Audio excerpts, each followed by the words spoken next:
As she sneezed, it ruptured a disc in her spine, and when it collapsed, a nerve got trapped between her two vertebrae.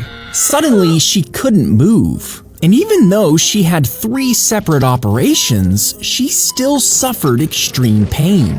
For the next 2 years, she was bedridden, needing painkillers so strong she would hallucinate. But finally, doctors inserted a plastic cage around her spine, relieving pressure on the pinched nerve. And within a week, she was walking again and holding in her sneezes.